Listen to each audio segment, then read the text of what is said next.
When starting a brand, you want to start with that one product and grow your brand at that point. Your brand is not only a company, but it's who you are. How you carry yourself on social media. Think about your brand as a person. You just want to not be in the way, but be in the way.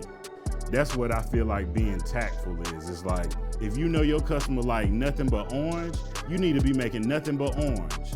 With fashion, one thing I learned in school, everything recirculates about 10 to 20 years. You can 9 times out of 10 predict what's about to happen next in fashion.